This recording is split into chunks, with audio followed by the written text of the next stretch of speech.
शिवं शिवं। नमस्कार। आप सबका हमारे चैनल श्रीमद् होम रेमेडीज़ पर स्वागत है। इस वीडियो में हम आपको बताने जा रहे हैं कि रुद्राभिषेक के क्या बेनिफिट्स होते हैं। वैसे तो जब रुद्राभिषेक किया जाता है तो जो पंडित जी होते हैं सब चीज़ बताते ही हैं, फिर भी मैं आपको बताना चाहूँगा ताकि आप रुद्राभिषेक करें, क्योंकि उसका बेनिफिट जो है वो बड़ा ही अथाह होता है। और बिल्कुल हम ये भी कि आपको बताना चाहेंगे बताने से पहले कि shivago.com और omja.com दो ऐसे साइट्स होंगे जहाँ से आप स्पेशल प्रोडक्ट्स ले सकते हैं।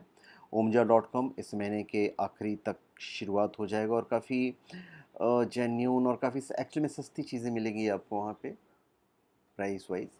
तो चलिए हम आपको रुद्राभिषेक के फ़ायदे बताते हैं। देखिए, रुद्र अर्थात भूत भावन शिव का अभिषेक। शिव और रुद्र परस्पर एक दूसरे के पर्यायवाची हैं और भोले में ही सारी दुनिया समाई हुई है। जगत के कण कण में महादेव का वास है, तभी तो महादेव हर रूप में भक्तों का कल्याण करते हैं। फिर चाहे महादेव की प्रतिमा की पूजा हो या फिर लिंग रूप उनकी आराधना की जाए। पुराणों के अनुसार शिव की उपासना करने से व्यक्ति को कई जन्मों का पुण्य का फल मिलता है। ज्योतिष शास्त्र के अनुसार वैसे तो श्रावण में महादेव को प्रसन्न करने के लिए रुद्राभिषेक के अचूक उपाय किए जाते हैं, पर आप रुद्राभिषेक ऐसे भी कर सकते हैं। भगवान शिव का जो अभिषेक है कोई भी करवा सकता है, पंडित जी से आप अच्छे मुहूर्त भी दिखवा सकते हैं। तो शिव जो हैं और जो रुद्र हैं, तो रुद्र शिव का प्रचंड रूप है। शिव की कृपा से सारी ग्रहों, सारी बाधाओं का और समस्याओं का नाश हो जाता है। धरती पर शिवलिंग को शिव का साक्षात स्वरूप माना जाता है, तभी तो शिवलिंग के दर्शन को स्वयं महादेव का दर्शन माना जाता है।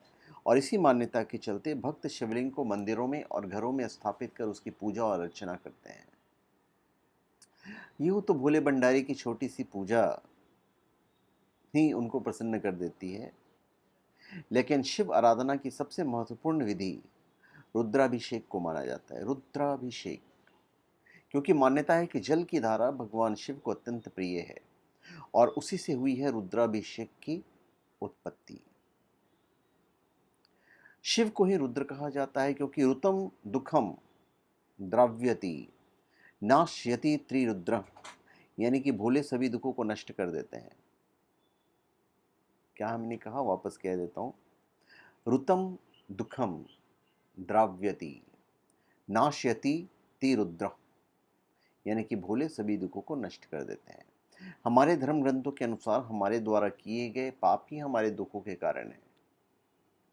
रुद्राक्षन और रुद्राभिषेक से हमारी कुंडली से पातक कर्म और महापातक भी जलकर भस्म हो जाते हैं और साधक में शिवत्व का उदय होता है तथा भगवान शिव का शुभाशीर्वाद भक्त को प्राप्त होता है और उनके सारे मनोरथ पूर्ण होते हैं। ऐसा कहा जाता है कि एकमात्र सदाशिव रुद्र के पूजन से सभी देवताओं की पूजा स्वतः हो जाती है। रुद्र यानी भगवान शिव और अभिषेक का अर्थ होता है स्नान करना। शुद्ध जल या फिर गंगाजल से महादेव के अभिषेक की विधि सदियों पुरानी है, क्योंकि मान्यता है कि भोले भंडारी तो भाव के भूखे हैं। वह जल के स्पर्श मात्र से प्रसन्न हो जाते हैं। वो पूजा विधि जिससे भक्तों को उनका वरदान ही नहीं मिलता, बल्कि हर दर्द हर तकलीफ से छुटकारा मिल जाता है। साधारण रूप से भगवान शिव का अभिषेक जल या गंगाजल से होता है, परंतु विशेष अवसर पर और विशेष मनोकामनाओं की पूर्ति के लिए दूध, दही, घी, चने का दाल, सरसों का तेल, काले तिल आदि कई सामग्रियों से महादेव के अभिषेक की विधि प्रचलित है। तो भाई, अभिषेक इन सब चीजों से किया जाता है तो जाके वो कहलाता है रुद्राभिषेक। अब इसके जो बेनिफिट्स हैं वो तो मैं आपको बताऊंगा ही एक एक करके, और आपको अच्छा भी लगेगा सुनने में, और मैं गारंटी कहता हूँ कि आप सुनने के बाद ज़रूर कीजिएगा एक बार। मंदिर के शिवलिंग पर रुद्राभिषेक करना सबसे ज़्यादा उत्तम होता है। इसके अलावा घर में पार्थिव शिवलिंग पर भी अभिषेक कर सकते हैं आप। घर से ज़्यादा मंदिर में, उससे ज़्यादा नदी तट पर और उससे ज़्यादा पर्वतों पर फलदायी होता है। शिवलिंग के अभाव में अंगूठे को भी शिवलिंग मानकर उनका अभिषेक किया जा सकता है और ये हमारे शास्त्रों में लिखा हुआ है। शिवलिंग का अभिषेक किए जाने की परंपरा भी काफी पुरानी है, बहुत पुरानी है। रुद्र हृदयोपनिषद में शिव के बारे में कहा गया है कि सर्व देवात्मको रुद्र सर्वे देवा शिवात्मक। शिवात्मक का अर्थ अर्थात सभी देवताओं की आत्मा में रुद्र उपस्थित है और सभी देवताएं रुद्र की आत्मा है। हमारे शास्त्रों में विविध कामनाओं की पूर्ति के लिए रुद्राभिषेक के पूजन के निमित्त अनेक द्रव्यों तथा पूजन सामग्री को बताया गया है। साधक रुद्राभिषेक पूजन विभिन्न विधि से तथा विभिन्न मनोरथ को लेकर करते हैं। किसी खास मनोरथ की पूर्ति के लिए तदनुसार पूजन सामग्री और विधि से रुद्राभिषेक किया जाता है। जल से अभिषेक करने पर वर्षा होती है। असाध्य रोगों को शांत करने के लिए कुशोदक से रुद्राभिषेक किया जाता है। भवन वाहन के लिए दही से रुद्राभिषेक किया जाता है। लक्ष्मी प्राप्ति के लिए गन्ने का रस, धन वृद्धि के लिए शहद और घी, तीर्थ के जल से अभिषेक करने पर मोक्ष की प्राप्ति होती है और इत्र मिले जल से अभिषेक करने से बीमारी नष्ट होती है।